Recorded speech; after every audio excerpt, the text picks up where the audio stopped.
This is Fantology. You may have heard of us. All right, what's up, Brandon Sanderson fans? This is Fantology bringing you breaking news. That's not actually breaking because that happened a few days ago. Who knows when this episode will actually come out? Hopefully soon, because we'll throw some numbers at you behind the big announcement, where the Kickstarter's at now, etc. But I'm Steven, your host, and I have my lifelong friend Josh on with me. And we're going to talk, this is going to be a shorter episode. There's plenty to say here, but we don't have a full book to review.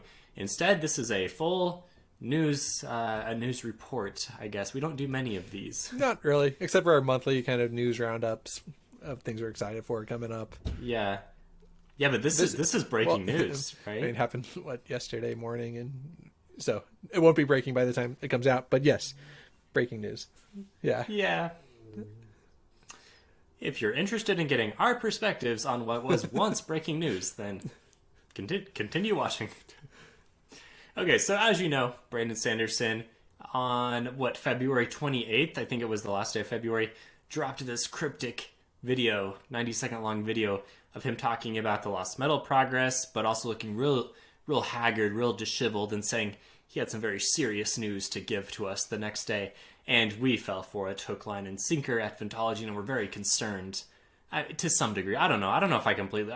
I tend to be optimistic about these things. Like, I never really believe the nuclear option is happening, right? Like, I thought it would be okay. I'm going to say, because there was some, drama about this online of Sanderson looks so bad. But come on, if you've been watching... First of all, these are big Sanderson fans, hopefully, that were this concerned. And if you're a big Sanderson fan, you're probably watching Intentionally Blank, their podcast that he does with Dan, and you've seen him a week ago looking fine and doing fine and hosting a whole convention. I know that this is kind of a generalization, because I know that mental health can this situation can change pretty drastically quickly, right? But also, come on, this was obviously he was hamming it up. He was gonna be fine, he wasn't in distress like some people were concerned about. I don't know. That's my take on it, at least. People on the Discord server, I feel like I expressed some mild concern. Yeah. We were concerned someone was sick or something bad had happened. Man. Okay, fair enough. But we did get, in the hours afterwards, I think someone that was on the inside said, nothing too terrible. Brandon himself responded to it. And I guess you're right. Because he probably was but if something... Yeah. He probably saw that the video was having an unintentional consequence, and he was if something that big happened, like the death of, a family member or something, you wouldn't go post on it on YouTube like that. He wouldn't. Maybe some YouTubers would, if that's their brand, but that would be really Sanderson's not the personal come into my life, I'm a vlogger type person. He's that's not really his style. So I don't know. Right. There's a difference between Brandon Sanderson and Brandon Sanderson the person, right? That was my attempt. That actually sounded kind of like do his voice. Little, all right, welcome. Okay. Or, I can't do it. Brandon Sanderson impersonation. Okay. Hey, maybe another career for me. Man carrying things though, he nailed that. And Daniel Green Yeah. He nailed that. That was good. Yeah, those guys are better than us. Yeah. All right. Anyway, so maybe I was just thinking we were going to get a delay in publication, and he takes those things seriously, so he was being overly dramatic about it. Looking back, but always with any Sanderson reveal from his books, always looking back, you're like, how did I fall? Yeah. Okay. So this is, I don't know if this gives me confidence for live action Sanderson adaptations. Then if the lead up is this kind of blatantly obvious would be the right word, I think, but retrospectively obvious. Yeah.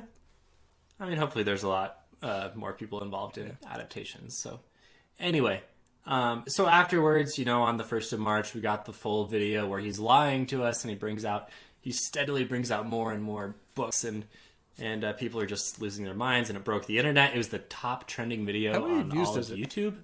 A fantasy and an epic It's over 1 million. It's not a staggering number. Like I was thinking maybe 5 million views or something, but it's over 1 million. That's at really least, good. last time I mean, checked. so Yeah, well, yeah, I it's at mean, 1 yeah. million views. Holy cow! Yeah. But this is epic fantasy, and it's the top trending thing. It was like trending single digits on Twitter. It's crazy how like mainstream this was, and it's just an author announcing that he wrote more books. Yeah, but well, a New York Times best-selling author, like, that. Yeah, but for epic fan, like we always, I guess I still have this like notion that this thing that I'm obsessed with is not mainstream, and like only myself and select groups of nerds can like it, but that's not So true. here's a little bit of perspective on those numbers. So the Brandon Sanderson Reddit has 89,000 members. So that's like kind of an indication of how many people are like pretty hardcore Sanderson. I don't know. You don't have to be like a hardcore Sanderson fan to join the Reddit, but like you have to be those people are going to be fans for sure. So Yeah. 10x the amount of people that join the Reddit, and he has 300,000 subscribers on YouTube. So yeah. Yeah. And this thing got shared around like crazy. Did you get text messages from just random people that know you like fantasy books asking if you'd seen it? It was, my sister-in-law texted me. Yeah. My coworker Yeah. ended up getting her brother gifted her one of the Kickstarter projects for her birthday. So that was kind of cool. Yeah, like this is Nice. broke into mainstream. A bunch of my coworkers were talking about it who aren't huge fantasy fans. So Yeah, I had people. I mean, friends for sure, but friends that I don't talk to it super often these days. Just text me out of the blue and asked if I'd seen it because they know that I do this and like fantasy books. And yeah, I said yes. I have. Little cultural Yes, I have seen touchstone it. though. I mean, that's pretty cool. That's it's awesome. Yeah. There you go, Sanderson. Yeah. Okay, so massive success there, obviously. I thought it was interesting, the whole, what he's doing here. He's doing this subscription box, a new way for, I don't know if I've ever heard of an author doing something like this. Usually because authors don't have multiple things to release within 1 year, and he happens to be in the unique situation where he has 4, and he also has a whole company that can produce like other content to put it into boxes. But subscription boxes are popular in a lot of ways, and I think it's really cool how he just like continues to look around and see different ways that businesses are successful and then apply it to So book writing. I have a few thoughts on this if we're going to transition now to this part of the conversation about applying it to other authors potentially taking advantage of this. So obviously the level that this got like it didn't get to this level because he did like a cool viral video. Like that is absolutely not why it might be the most funded Kickstarter ever. It's this level because he spent, a decade building out a functional company and honing his craft. And, yes, there's like a huge luck involved with this that he got so popular in the first place, right? Like, so nobody, I'm not denying that, but a lot of talent, a lot of perseverance, a lot of hard work, and a lot of authors do that. Yeah, and a very unique set of situation where he's got his own Also company. taking like how the many time authors to have like their own company. set up basically a publishing company that he runs, right? Like, I don't know, people would probably quibble, like that's not exactly what it is, but in essence, I mean, how are they not? They're publishing these 5 books. No, it is. They publish. So they publish books. Yeah. I mean, he's published other books through Dragonsteel. Yeah. All of the Leatherbounds are through Dragonsteel. That's what so they are. it's not that he's just a good author or just did like this little viral thing on YouTube or whatever. It's the fact that he does all of these things and he's like good at all of them. So how applicable is that to other authors? And obviously like getting that huge, like it's not going to happen for them, but there are a lot of authors, especially authors, and I'm not really in this like community of reading, but I know people that are, that like the Kindle Unlimited, like there's authors on there that will pump out like a lot of books, and they're short, right? They're only maybe 200 pages long, but they will come out with like multiple books a year in these like series, you know, and they're short, kind of like fluffy and cheesy, and like they're not a Cosmere book, obviously, and they're probably not to the level of even these 5 books that he's knocked out are. But I think that there's like a whole market for these kind of mass market, read in an afternoon authors that pump out multiple of these books a year that are just kind of marketing them through Kindle Unlimited. I think that this like might be a better way for them to go, you know, kind of a book club that they can get people to sign up through. Like, I think that there's potential interest. Do they have to have a press? Do they have to be able to produce the actual book, or do you think it could still work if it was just an ebook? I think if there's an author that I really followed, like I use the example of like Josiah Bancroft would be like, I think, a good candidate for this. Now, granted, he doesn't, you know, publish multiple books a year, but like I really loved his books, like the Books of Babel books. And so I think if there was a situation where it's like, hey, I'm mostly through writing this book, if you sign up for this Kickstarter, you get the ebook, because usually ebooks you can only buy for like their max is $10, right? But if you say back this Kickstarter and you get the ebook, and going up until the publishing of the ebook, I'm going to share with you each draft that I did, like the copy notes, the editor notes, like, and just peek behind the curtain of this whole thing, then I would totally sign up for that. And so you cut down your overhead, because now you're getting people buying just ebooks without the profit margins of like paying the price of a hardcover without the profit, with the profit margins of like an ebook. So that's kind of what I think would be interesting. So Daniel Green does this. His Patreon. Like, this is a big part of Daniel Green's Patreon. Yeah. Right. I mean, slightly different, but it's the same type of idea, like book club. And I don't know, you know, how diligent it is or what exactly he's providing. And obviously there's probably some other things other than just being an author that he does that people get access to, but it's the same general idea. I just think that there's a lot more authors that we probably aren't aware of at all that are publishing a lot of books, and a lot of people are reading, but they're not making any money off them, or they're making very little money off of them. And I think that this might be a way that fans would be super excited about supporting authors if they were to transition to stuff like this, you know. And I'm sure that some of these authors have Patreon and stuff. And I'm not saying like Kickstarter is the only platform that you can do this on, or Patreon or whatever, but I think that this is really proving a model that very few people have taken advantage of that I'm aware of, and it's showing that it can scale and be successful. It seems like YouTube is essential for this type of thing to work. Like social media platforms in general, like, okay, be on Facebook, be on Twitter, whatever. Like, you know, there's not a whole lot of authors like that I care necessarily what they tweet out unless it's an interesting update. But if I see their face on the screen for whatever reason, like if they are talking about the progress of their book, you know, Sanderson has, what you said, 300,000 subscribers, and obviously he's got a huge fan base, but most of his videos on YouTube are just the weekly updates that are kind of short things, and, you know, every now and then he kind of pulls back the curtain and reveals something that's happening. But I think a lot of authors, his podcast comes out on the channel too. So okay, so maybe I'm not being fair there, but I guess what I'm getting at is, you know, there's a lot of authors that would be able to produce something similar, just like a weekly update type of thing. Put it on YouTube. They're not going to have the same numbers that Sanderson has, but it's going to drive conversion through whatever. That's true. I think I think for a lot of authors, that's going to be very taxing to provide those updates, because for whatever reason, Sanderson is able to be very regular with his writing. And I don't think I think that would be actively harmful to a lot of people's like creative process, being held that accountable.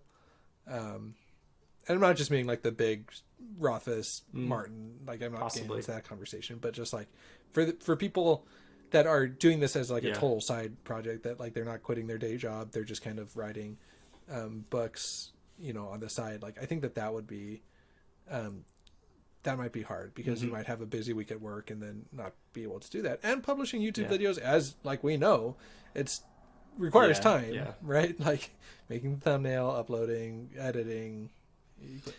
Time and equipment and some know-how. It does require a lot. There's a lot of overhead there.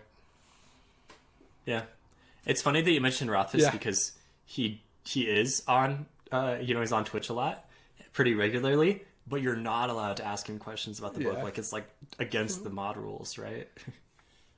Or he's not going to really respond to any unless which it's is kind of book fair, Twitch I guess. thing. But yeah, I just think it's funny that you say it could damage the creative process. Clearly, that is one situation where it would. Yeah, it would. Yeah. Okay, so lastly, so we talked about we talked around this a bit, but I think one cool thing worth mentioning is the reason why this is all possible is because he's got employees, because he runs a company called Dragonstone Entertainment, and they do these special books, they do the loot boxes, they do all of the stickers and the art and all these little things that people fans really get behind, and that's a big part of the secret sauce of what makes Sanderson works, because yes, he the con of this is he has to manage a company, and that takes away time as an author, but the pro is all of the other things that make it more possible for him to write are handled by other people, and like you said, that took years to set up, but very cool position that he finds himself in now. Real quick, this is I want to keep this spoiler free, but do you have any theories about the covers, what projects these are? I guess we should do a quick summary. We know that 3 of them are Cosmere, 1 of them standalone, and 1 of them is a YA, maybe potentially graphic novel. He said that was so in the video he announced 5 books, but he said one of them's a middle grade. That's not included in the secret projects. That's some kind of separate thing he's trying to work out. So the 4 books are all adult fantasy novels. I think they're all going to be around 100k-ish words is what I think Peter said in the live stream chat. So 300 pages, 400 pages or so, maybe Mistborn Era 2 length of book is kind of what I'm expecting. And he said 1 was a character we've seen before. He said that was Secret Project 4. So that'll be the last one we get. And that's the one with the red cover, with the guy just kind of standing there looking cool. No theories. I haven't really been on the message board, so maybe comment below theories. I'll be or join our Discord. And I think maybe people have already figured it out. Some discussions on this, but I haven't really had time to dive into them. Yeah, theorizing about trying to guess the contents based on covers only and some cryptic messages. I don't know if I have the energy for that. I love theorizing about books that I've read. Come on. Yeah. So I guess we're not there. I think it'll be fun as it gets closer. I think that it'll be fun to kind of theorize and look into it. Mm-hmm. He said Secret Project 4 was the most Cosmere aware book, and all of them you can read and enjoy without understanding Cosmere like you can with any of his books. But number 4, he said there's one novella specifically that you're really going to want to have read. So that seems like it's Arcanum Unbounded. Either Shadows of Silence or what's the Dusk one?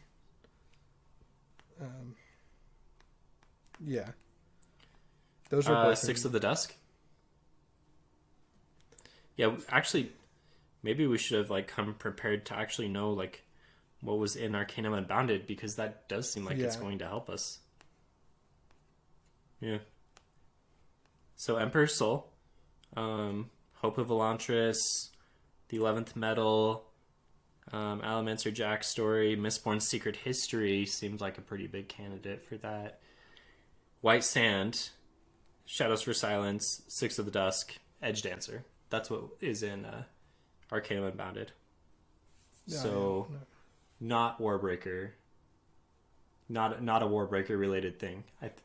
Can we say that definitively? I mean, maybe not definitively, but most likely it's not a Warbreaker related thing. For the big ending project? And and probably not Stormlight, right? He's writing so much in Stormlight right now. It seems strange I don't think it'd to be Stormlight. I'm looking at the cover right now. It looks are there flying things behind him? behind this character? Maybe my theory is Mistborn Secret History, because that's So could this be pretty heavy could this be Cosmere-aware. jumping into Takes the place in future- Silverlight, which is like yeah. the third area of Mistborn? Could this be our first glimpse into that?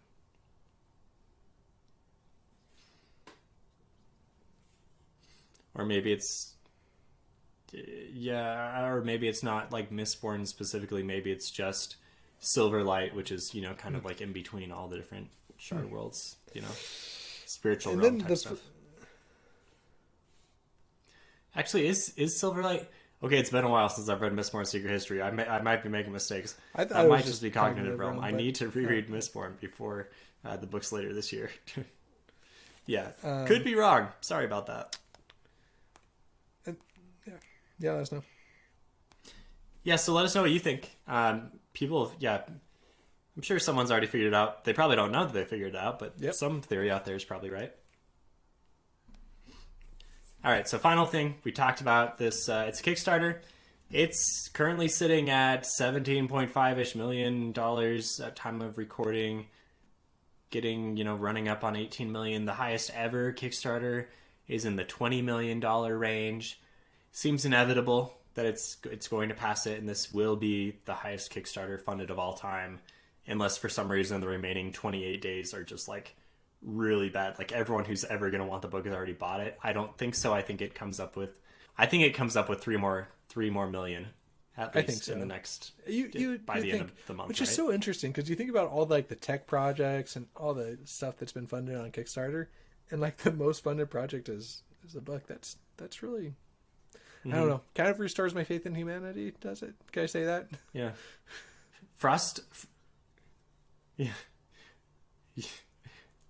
Frosthaven is up there as well. It's a Gloomhaven related game. I think it's like number 3 Fantasy Kickstarter, just maybe rules Kickstarter apparently. Anyway, so yeah, Kickstarter likes fantasy.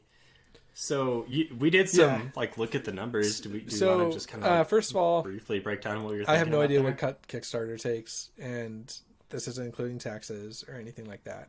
So big asterisks. But so the my big takeaway was that just the ebook and audiobook, based on like very round, because they're ever changing, so we just kind of took to the nearest 1,000 number of people that signed up. But my big takeaway was that just the ebook and audiobook, which after they're produced basically have no overhead, right? So of course the investment of time that Sanderson put into writing these books are a big investment, and the voice actor is a big investment. But but after they that, scale. it's all profit. They scale right? perfectly. So 2 days into the project or into the Kickstarter, that's almost $1.45 million of just audiobook and ebook. People which that is just profit, people that have 'cause- only pledged to ebook or audiobook. I don't want to think through. They're like, not the cost getting of any shipping. I didn't want to look into the cost of producing the book, shipping the book, all that stuff. I have no idea what the profit margins are on that, and don't really. Yeah, we have no idea. Take the time to figure out. But at Dragonsteel, which Dragonsteel is a big company. They have 10 employees, 11 employees, something like that. I want to say it's more like between 20 to 50, 20, 30. We went and looked at the warehouse, and there's definitely some. I mean, they have a lot of people there, and So they have a big company after this, but, right? It's just pretty inspiring to see that these numbers are possible, with publishing, publishing these type of books. So, I don't know. That's my key takeaway, I guess. Yeah. Yeah. So I guess we hope that, obviously this is a great commercial success. It's great that we get more, Brandon's able to kind of give us his imagination even more so than ever. But hopefully this also helps other authors as well. That's what we would love to see. That's what I'm really hoping for too, is that just this is an inspiration for other authors to be a little bit more creative, perhaps, and not that authors aren't, I don't want to say that, but also maybe inspires fans to find other ways to support authors they like, right? Like that's what I really want to see, because, you know, as we move into the technology age and stuff, right? Like the only option, it used to be that the only option to support an author was like to go buy their big expensive book at Barnes and Noble, right? And that was more supporting Barnes and Noble and the publishing company than was really the author. Right. So now we're moving on to like where authors can provide value propositions in different ways to people that are reading their book. And I just think that's really inspiring and really fun for the industry. There you go. All right. Good last words. Thanks for tuning in. Hopefully this is not too derivative from all the other news you've heard about the Brando Sando breaking the internet announcement. But thank you, Josh, and thanks for watching. See everyone later.